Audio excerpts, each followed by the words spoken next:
Demons, shotguns, heavy metal, Doom. It's not just a game, it's a cultural phenomenon, a fireball hurled straight into the heart of gaming history. Released in 1993, this is the FPS that turned every gamer's PC into a portal to hell. If you needed a game to teach you how to run, gun, and circle strafe like your life depended on it, Doom was the teacher. And the Doom guy? He's the ultimate problem solver. When diplomacy fails and Mars is overrun by demons, he doesn't call for backup, he called for a chainsaw. Forget the stoic seriousness of Master Chief or the sharp one-liners of Duke Nukem. Doom Guy's philosophy is simple: shoot first, ask questions, well never. But how did a small team of developers with big ideas turn this bloody masterpiece into a genre-defying legend? What made Doom not just a game but a movement? And more importantly, is it still as rip and tear good as we remember? Welcome, I'm PixelSean, and today we're stepping into the gates of hell itself to explore the chaos, carnage, and creativity of id Software's 1993 classic, Doom. Let's dive in. Before Doom became the phenomenon we all know and love, its creators at id Software were already shaking up the gaming world. This was the team behind Wolfenstein 3D, the game that popularized the first-person shooter genre, and also a game I have yet to play. Sorry guys, we'll play it one day though. But while Wolfenstein got things rolling, Doom came in and flipped the entire table. Doom launched on December 10th, 1993, and it wasn't just a game, it was a revolution. You stepped into the boots of a nameless space marine, nope, not these guys, but this guy, who we all now lovingly call Doom Guy, and were dropped onto Mars moons Phobos and Deimos, where demons were basically having the party of a century, and your job was to crash it. And don't worry, we will touch on some of these demons and monsters later in the video. What really set Doom apart was how it was distributed. It used something called shareware, which meant you could play the entire first episode, knee deep in the dead, for free. That's right, free demon slaying for the masses. This is a strategy I feel modern games have gotten away from. Free demos and trial periods are always great and consumer friendly. There are some games out there right now that thrive from this, one being Final Fantasy XIV Online that I think does this very, very well. But Doom wasn't just about how you got it, it was about what it brought to the table. First, there was the tech. The pseudo 3D environments, which are above my pay grade of understanding, but it sounds awesome, dynamic lighting, and those sprawling levels full of secrets. It all felt so far ahead of its time. And then there was the modding scene. Doom didn't just let you play it, it handed you the tools to make your own levels, birthing an entire community of creators who are still going strong today. Oh, and let's not forget multiplayer. Doom introduced us to Deathmatch. If you were lucky enough to have a LAN setup in the 90s, you probably spent hours fragging your friends and screaming at each other. First-person shooters that would come after Doom would be referred to as Doom clones.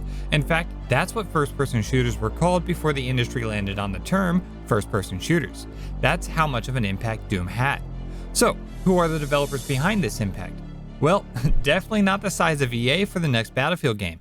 EA CEO Andrew Wilson said, "This is the largest Battlefield team in franchise history in regards to the next Battlefield installment. Like this matters at all."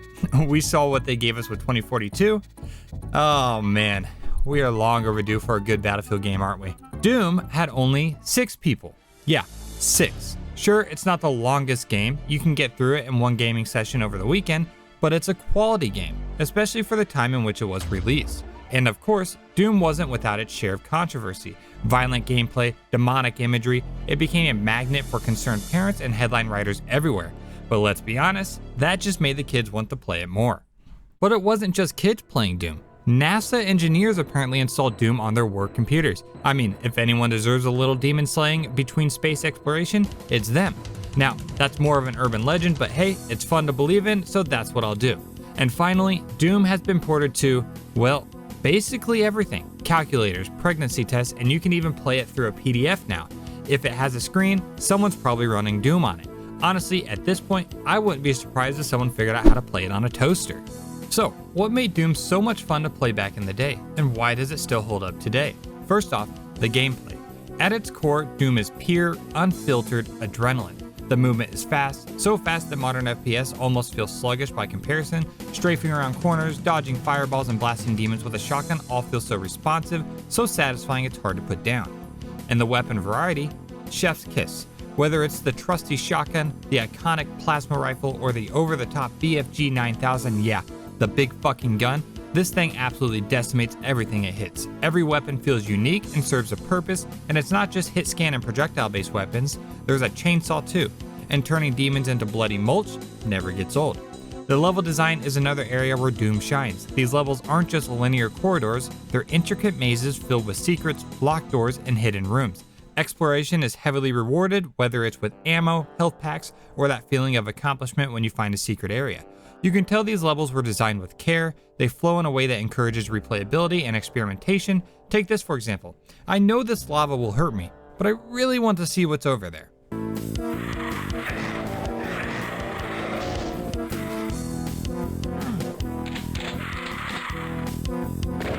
Now we have to talk about the graphics and style. Sure, by today's standards, the visuals are primitive, but in 1993, this was groundbreaking. The pseudo 3D environments, texture mapping, and dynamic lighting effects created a sense of depth and atmosphere that was unheard of at the time. And the monster designs, straight out of your worst nightmares. Pinky demons, cacodemons, imps, they're all as iconic as the game itself. But Doom wasn't just about how it looked, it was about the tech behind it. The id Tech 1 engine, or the Doom engine, developed by John Carmack, was revolutionary. It introduced techniques like binary space positioning, BSP, to make the game run smoothly on the hardware of the time. I won't pretend I fully understand the tech behind it, but here's the takeaway: it worked, and it worked beautifully. This BSP process can take quite some time for a large level, and it is because of this that it is not possible to move the walls in Doom. While doors and lifts move up and down, none of them ever move sideways. And probably my favorite aspect of the game, the sound design. The growls of demons, the satisfying boom of the shotgun, and the heavy metal inspired soundtrack composed by Bobby Prince all come together to create an audio experience that perfectly complements the chaos on screen. You can play Doom just about anywhere, but I'll be playing it on PC via the Xbox Game Pass. So without further ado, let's boot it up and get started. The Doom main menu. Simple, bold, and dripping with 90s attitude. That iconic lettering, the demonic cacodemon, Doom guy himself absolutely shredded, and a track that feels like it's taunting you to dive headfirst into chaos. It's a perfect mood setter, no flashy cinematic trailers or overly complex menus, just raw, unfiltered, let's do this. So let's answer our call and jump right into Doom. We click single player, new game, and then we can select which episode we want to play. There are 4 episodes in Doom, the first 3 when the game was originally released in '93, and a 4th one Die Flesh Consumed when the game was released in '95 for its retail debut. We will tackle this in chronological order, starting at the top, knee deep in the dead. And to avoid spoiling the experience, we'll focus only on a few missions from the first episode, because Doom is a game you truly need to play for yourself. There's nothing quite like the thrill of discovering a powerful new weapon or facing off against a terrifying new monster for the very first time. Then comes the difficulty selection screen, where the game decides how much pain you're willing to endure. You've got your classic options: I'm too young to die, easy mode, hey, not too rough, normal, hurt me plenty, hard, ultra violence, very hard, and of course, nightmare, which is less of a difficulty and more of a punishing life choice. That being said, we choose ultra violence and jump straight into episode 1, mission 1, or just E1M1 Hangar. Hangar opens up with no hand-holding, no tutorials, just a pistol, a room full of imps and zombie men, and the simple goal: survive. This level is the perfect introduction to what Doom is all about. And speaking of no hand-holding, let's talk about the UI and controls. Doom keeps it clean and simple. Your health, armor, and ammo counters are right there in the bottom center, along with that glorious pixelated mugshot of Doom guy himself. His expressions change in numerous ways, some of those being based on how many owies he has or when he picks up a new weapon, which is both helpful and surprisingly charming. As for controls, I'm playing with mouse and keyboard. It feels fantastic. Strafing and aiming with precision is a breeze, and honestly, it gives the game a level of fluidity that feels timeless. It's amazing how intuitive it all is, even decades later. You have your buttons for swapping to another weapon, which can also be done with the scroll wheel, and lastly, your ammo and ammo capacity can be seen at the bottom right. There's a lot more to health and armor and ammo capacity that we will go over later in this video as we encounter the items that affect those stats. We begin mission 1 by taking a left and encountering our very first item in the game, a health bonus. These little blue potions increase your health by 2% all the way up to 200%, as 200% is your upper limit when it comes to health. If you're at 200% health, you won't be able to pick up these little power-ups. We continue into the first room and engage in this ingenious Doom combat for the first time. The aiming in Doom is simple. Unlike modern shooters, there is no vertical aiming. If an enemy is above or below you, the game automatically adjusts your shots to hit them, as long as they're in your horizontal line of sight.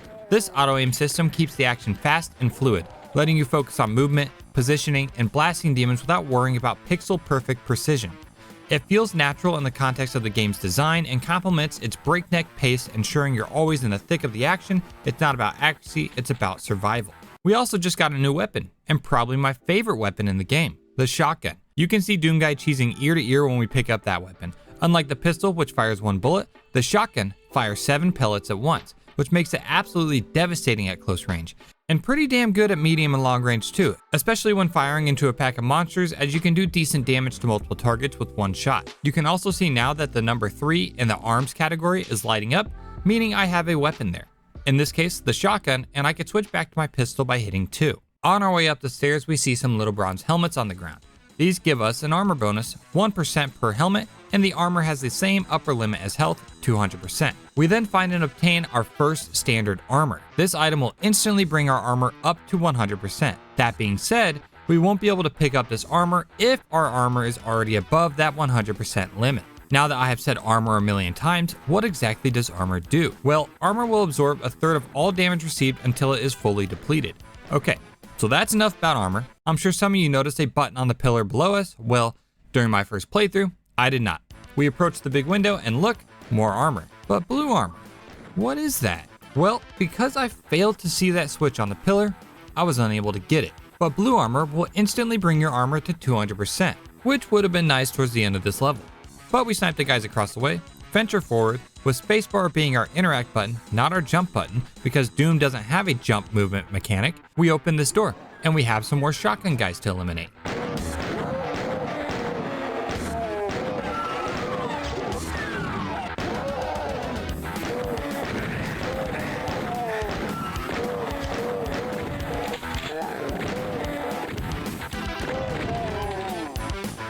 Well, that could have gone better, and now Doom Guy is a little more bloody because he got some owie owies.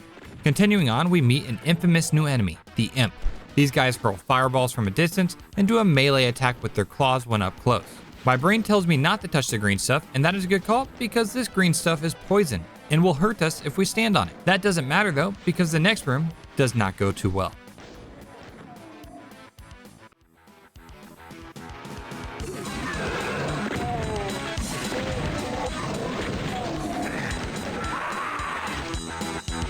Yeah, that blue armor would have been nice.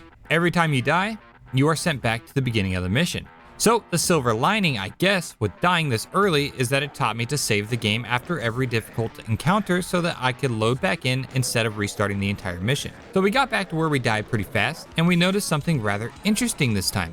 Take a look.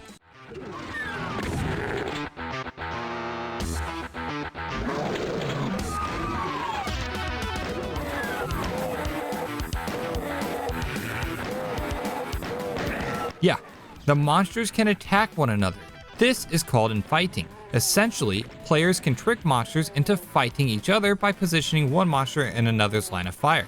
Monsters are not intelligent enough to stop firing if another monster blocks their line of sight, so they will attack without regard. And because monsters attack whoever attacked them last, if one monster does damage to another, then the damaged monster will likely target them, and the two monsters will continue to fight until one dies or is distracted by a third party. We see an exit door, go inside, kill the imp, and collect all the items, one of those being a stim pack, which is the little white box with the green cross on it. These give us 10% health up to a maximum of 100%, which is similar to the medkit we picked up earlier, which gives us 25% health on pickup. We interact with the button, and this concludes the first mission of Doom.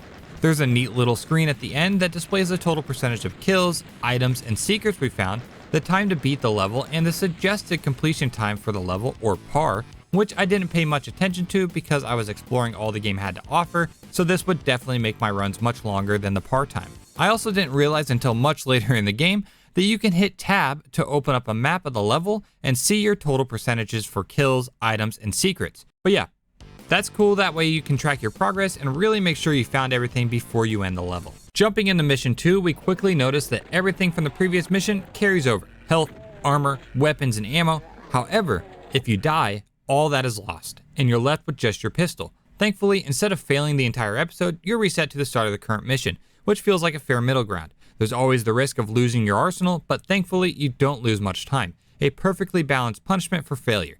Too many modern games drag things out when you fail, like tedious dungeon runbacks in MMOs or repetitive checkpoints in some action games. It's refreshing to see that Doom nailed this pacing all the way back in 1993. After wondering where that enemy came from, we ride the platform up and discover a hidden medkit and a box of bullets. The sheer number of secrets and hidden items in this game is incredible. This is exactly the kind of exploration that I love. We find more shotgun rounds in similar fashion as to the medkit and box of bullets. We continue exploring and approach this red door, and this requires a red key to open it. So let's continue exploring and search for this red key card. After killing some more enemies, we find the red key card. You can see in the UI now where those key cards are stored. There's 2 more slots for the blue and yellow key card.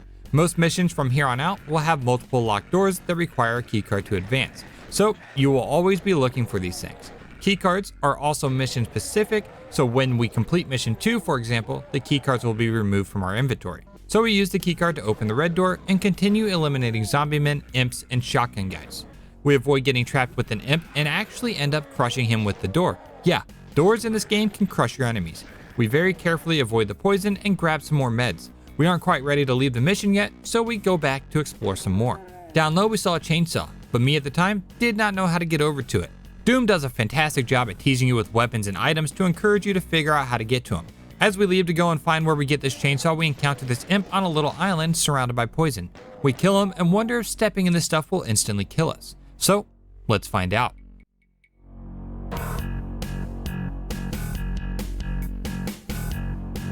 Well, turns out if you go fast enough, you won't take any damage.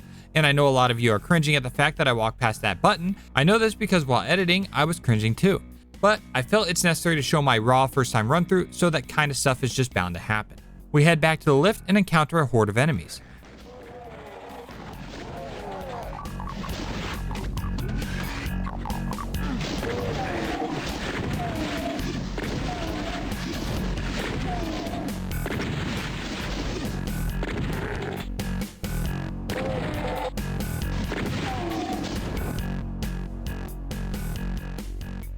We hit the switch, which opens 2 doors, and we continue progressing the level. I hit this button not thinking it would end the level because I really wanted to go back and get that chainsaw, but we finished E1M1 with only 65% of the kills, 14% of the items, and 0 secrets. Again, this is before I learned you could hit tab to see the map that displays your progression, and before I learned all the ins and outs of the game. I have since been through all of these missions and found all the secrets and items. I know some people prefer following a guide when playing games like this, but I really enjoy playing the first time without a guide and then going back through and collecting everything I missed. But yeah, that's just a very small taste of what Doom had to offer back in 1993. Doom is a masterclass in game design, and even now it stands as a shining example of what video games can achieve. The first 2 missions, Hangar and Nuclear Plant, give us a taste of what's to come. Multi-layered environments with clever layouts, interconnected pathways, and just enough verticality to keep you thinking in 3 dimensions. Doom may not have vertical aiming, but it makes up for that with levels that demand spatial awareness. Later levels push this further, with platforms you can only glimpse early on and eventually find your way to, keeping the gameplay fresh and exploratory. We also can't ignore the secrets. Doom introduces us to the thrill of discovery with its hidden medkits, ammo stashes, and even a chainsaw if you're paying attention. But those secrets are just the appetizer. As you progress, the game's hidden areas get more creative and devious, often requiring sharp observation or daring maneuvers to access. Doom rewards curiosity and exploration like few games can. Then there's the combat. The first 2 levels show off a small slice of Doom's enemy roster, zombie men, imps, and shotgunners. But this is just the beginning. Later missions introduce an incredible variety of foes, each with unique attack patterns, strengths, and weaknesses. The dynamic enemy behaviors, coupled with mechanics like infighting, keep battles unpredictable and exciting. It's a rare and satisfying experience to see enemies turn on each other, giving you a brief break or a strategic advantage. Of course, it's not just the enemies that evolve.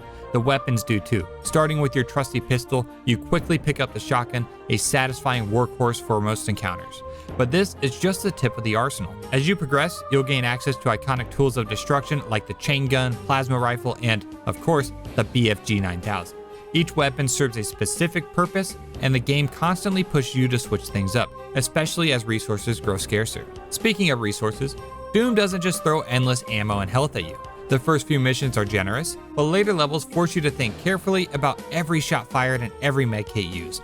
Managing your resources becomes a core part of the experience, adding a layer of tension and strategy to every encounter. Finally, we can't forget Doom's signature set pieces and bosses. While we've avoided spoilers, it's worth mentioning that the game's later stages deliver unforgettable moments, whether it's navigating massive complex levels or facing down enormous bosses in climactic battles. Doom knows how to deliver the kind of adrenaline-pumping experiences that make you want to keep playing. It's more than just a game. It's a journey, a challenge, and a masterpiece of design.